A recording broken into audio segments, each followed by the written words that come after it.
La Genèse, chapitre 37. Jacob demeura dans le pays de Canaan, où avait séjourné son père. Voici la postérité de Jacob. Joseph, âgé de 17 ans, faisait paître le troupeau avec ses frères.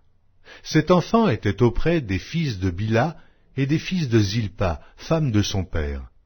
Et Joseph rapportait à leur père leurs mauvais propos. Israël aimait Joseph plus que tous ses autres fils, parce qu'il l'avait eu dans sa vieillesse, et il lui fit une tunique de plusieurs couleurs. Ses frères virent que leur père l'aimait plus que tous, et ils le prirent en haine. Ils ne pouvaient lui parler avec amitié. Joseph eut un songe, et il le raconta à ses frères, qui le haïrent encore davantage. Il leur dit, « Écoutez donc ce songe que j'ai eu. Nous étions à lier des gerbes au milieu des champs, et voici, ma gerbe se leva et se tint debout, et vos gerbes l'entourèrent et se prosternèrent devant elle. » Ses frères lui dirent, « Est-ce que tu régneras sur nous? Est-ce que tu nous gouverneras? » Et ils le haïrent encore davantage à cause de ses songes et à cause de ses paroles.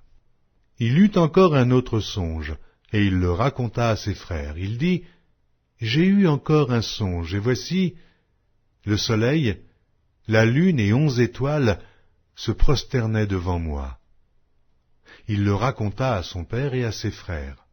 Son père le réprimanda et lui dit, « Que signifie ce songe que tu as eu?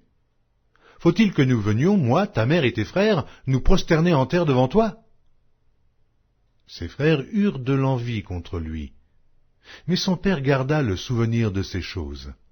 Les frères de Joseph étant allés à Sichem pour faire paître le troupeau de leur père, Israël dit à Joseph, « Tes frères ne font-ils pas paître le troupeau à Sichem? Viens, je veux t'envoyer vers eux. » Et il répondit, « Me voici. » Israël lui dit, « Va, je te prie, et vois si tes frères sont en bonne santé, et si le troupeau est en bon état. Et tu m'en rapporteras des nouvelles. » Il l'envoya ainsi de la vallée d'Hébron, et Joseph alla à Sichem. Un homme le rencontra. Comme il errait dans les champs, il le questionna en disant, « Que cherches-tu? » Joseph répondit, « Je cherche mes frères. Dis-moi, je te prie, où ils font paître leur troupeau. » Et l'homme dit, « Ils sont partis d'ici, car je les ai entendus dire, « Allons à Dothan. » Joseph alla après ses frères, et il les trouva à Dothan. Ils le virent de loin, et, avant qu'il fût près d'eux, ils complotèrent de le faire mourir. Ils se dirent l'un à l'autre, « Voici le faiseur de songes qui arrive. Venez maintenant, tuons-le, et jetons-le dans une des citernes.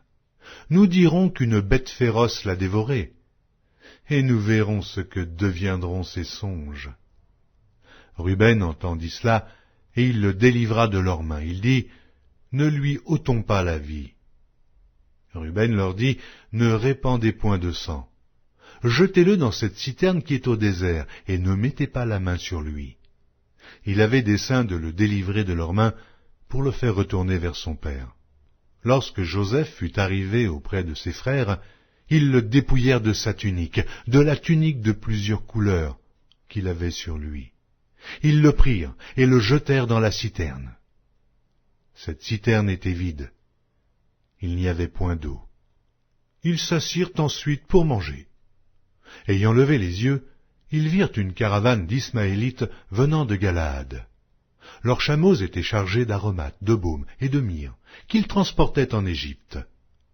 Alors Juda dit à ses frères, « Que gagnerons-nous à tuer notre frère et à cacher son sang?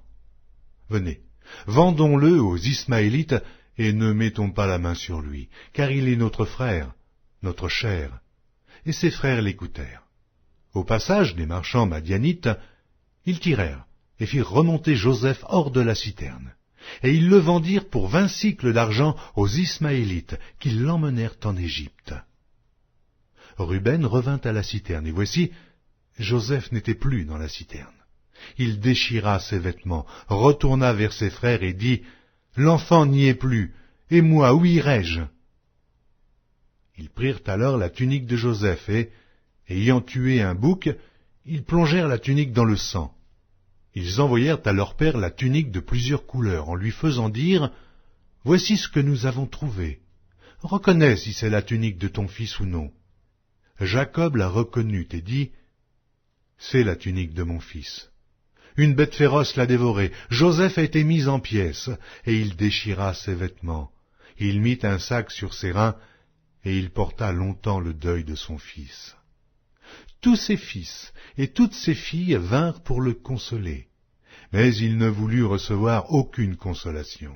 Il disait, « C'est en pleurant que je descendrai vers mon fils au séjour des morts. » Et il pleurait son fils. Les Madianites le vendirent en Égypte à Potiphar, officier de Pharaon, chef des gardes.